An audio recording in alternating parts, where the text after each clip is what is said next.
পয়লা বৈশাখের দিন যেহেতু ডালুর বাড়িতে পুজো, সেই কারণেই চলে গেলাম একটু কেনাকাটা করতে, মানে ফল। এবার একটু রিলায়েন্সেও চলে গেলাম, রিলায়েন্সে গিয়ে একটু কটা বাজার টাজারও করে নিলাম, কারণ ওদের বাড়িতে পুজো ছিল সেই দিনকে। সেই ব্লগও কিন্তু আমি এর সাথেই দিয়ে দেব। তো চলো দেখো কি কি বাজার করলাম, আর অনেক বাজার করেছিলাম সেখান থেকে। তো চলো তোমরা সেটা দেখতে থাকো। আর এখানে কত চকলেট! তো আমাদের কিন্তু সব কিছু নেওয়া হয়ে গেছে, সব কিছু নেওয়া হয়ে গেছে। আর নিয়ে ঠিয়ে কিন্তু আবার ভাবছি যে কী নিয়ে নিই, কী নিয়ে নিই, বাট সেটাই দেখতে যাচ্ছিলাম। তো আমরা কিন্তু গোবিন্দভোগ চালটা নিতে ভুলে গেছিলাম। Hello everyone, good morning, welcome back to my channel Mishtu's lifestyle. তো তোমরা সবাই কেমন আছো? আশা করি তোমরা সবাই খুব ভালো আছো। আর হ্যাঁ, আমিও কিন্তু খুব ভালো আছি। আর এখন বাজে হচ্ছে 5:32। আর এখন আমরা প্রথম নববর্ষের সবাইকে কিন্তু জানাই প্রণাম, আর ছোটদেরকে অনেক অনেক ভালোবাসা আমার তরফ থেকে। তো এখন বাজে সকাল 5:32। এখন কিন্তু আমরা নতুন বছরটা শুরু করব মাকে পুজো দিয়ে। তো আমরা কিন্তু আমি আর ডালো কিন্তু এখন চলে যাচ্ছি বিপত্তারিণী বাড়ি পুজো দিতে, সেখানে পুজো দেবো, দিয়ে আমাদের নতুন বছরটা কিন্তু এখান থেকে শুরু করব। তো চলো যাওয়া যাক, আর তোমরাও দেখতে থাকো সঙ্গে। ব্যাস যেমন কথা তেমন কাজ, সকাল সকাল চলে গেলাম মা বিপত্তারিণী বাড়ি। প্রচণ্ড ভিড় ছিল, মানে খুব ভিড় বলবো না, মোটামুটি ভিড় ছিল, বাট আমরা চলে আসার পর কিন্তু আরও ভিড় হয়েছে। কারণ দেখো, পয়লা বৈশাখ সবাই মাকে পুজো দেবে, আর মোটামুটি আমাদের 7:30টার মধ্যে কিন্তু পুজো দেওয়া হয়ে গেছিলো। আর পুজো টুজো দিয়ে কিন্তু আমরা বাড়িতে আসলাম। তারপর কিন্তু আমাদের মানে খাতা পুজো হলো দোকানের, সেখানেও কিন্তু ডাল্লো পুজো দিচ্ছিল। আর তারপরে আসলাম বাড়িতে, বাড়ি থেকে দোকানে। তারপর হচ্ছে গোপালটাকে স্নান টান করালাম, করিয়ে ফ্রেশ ট্রেশ হয়ে ওদিকে সব গুছিয়ে দিয়ে আমি কিন্তু চলে গেলাম দোকানে। এবার দেখো, পয়লা বৈশাখে এতটাই আমি ব্যস্ত ছিলাম যে কি বলবো, যে বাড়ি দোকান এবাড়ি সে বাড়ি এই করতে করতেই আমার অর্ধেক সময় কেটে গেছে। যে তোমাদেরকে যে মানে আমি কথা বলবো তোমাদের সাথে, সেটুকু সময় আমার নেই, ছিল না একদমই। এই দেখো, আমি কিন্তু আমার গপুকে রেডি করে দিয়েছি, দুজনকেই কিন্তু খুব সুন্দর করে সাজিয়ে রেডি করে দিয়ে কিন্তু আমি বসিয়ে দিয়েছি। যেহেতু পরে আর টাইম পাবো না, সেই কারণে কিন্তু আমি ধীরে ধীরে ওদেরকে রেডি করে দিয়েছি। তারপর কিন্তু আমি বাড়ি চলে এসেছিলাম, বাড়ি এসে কিন্তু আমার বাড়ির গপুকে কিন্তু আমি রেডি করে দিয়েছিলাম, কারণ পয়লা বৈশাখ ওরাও নতুন জামা কাপড় পরবে, তাই না? তো মন্দির থেকে পুজো দিয়ে আসার পর প্রচণ্ড ব্যস্ত ছিলাম, ঘরে পুজো দেওয়া, ওই বাড়ি পুজো দেওয়া, দেন দোকানে বসা, দোকানে পুজো দেওয়া, সব মানে কেটে ঘটা চচ্চড়ি হয়ে গেছিলো। এই সবে মাত্র ফ্রি হলাম, আর সবে মাত্র তোমাদের সাথে কথা বলছি। আর আমি কোনোরকম কোনো ভয়েস ওভার দিতেই পারিনি, কারণ আমি প্রচণ্ড ব্যস্ত ছিলাম, এই সবে একটু ফ্রি হলাম। তো চলো আর দেখতে থাকো সারাদিন কি করি না করি। তো দেখো, এখানে কিন্তু পুজোর জন্য সব কিছুই জোগাড় আমাদের হয়ে গেছিলো, শুধু ব্রাহ্মণ আসবে আর এসে কিন্তু পুজো করবে, সব রেডি। আর এখন তখন ঘড়িতে বাজছে হচ্ছে 2:45, আর আমাদের ব্রাহ্মণে আসার কথা ছিল 2:30। মানে বাঙালির কথা একটা টাইম বলে একটাই আসে।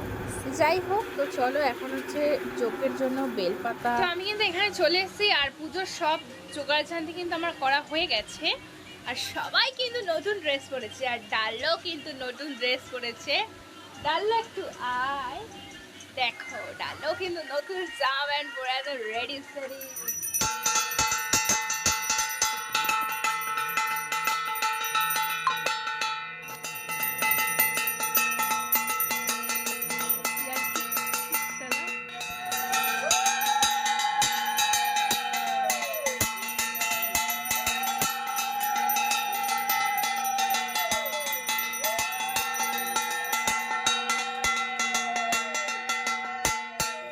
মঙ্গলা কালী ভদ্রকালী কপালিনী দুর্গা শিবা ক্ষমা ধাত্রী স্বাহা। ওম সজ্জরাজ্য স্থলি জয়ন্তী মঙ্গলা কালী ভদ্র। ওম তদ বিষ্ণু পরমং পদং সদা পশ্যন্তি সুদূরয়া চক্ষুরাতত। ওম ক্রিম অগ্নয়ে স্বাহা। ওম তদ বিষ্ণু পরমং পদং সদা পশ্যন্তি সুদূরয়া চক্ষুরাততম। ওম ক্রিম অগ্নয়ে স্বাহা। দেবায় ঋষিক পতয়ে নমঃ। এষ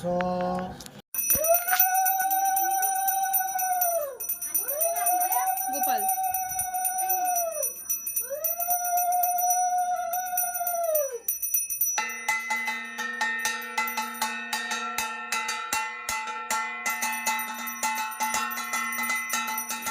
কিন্তু একদম বিকেলের ড্রেস আপে কিন্তু একদম রেডি হয়ে গেছি।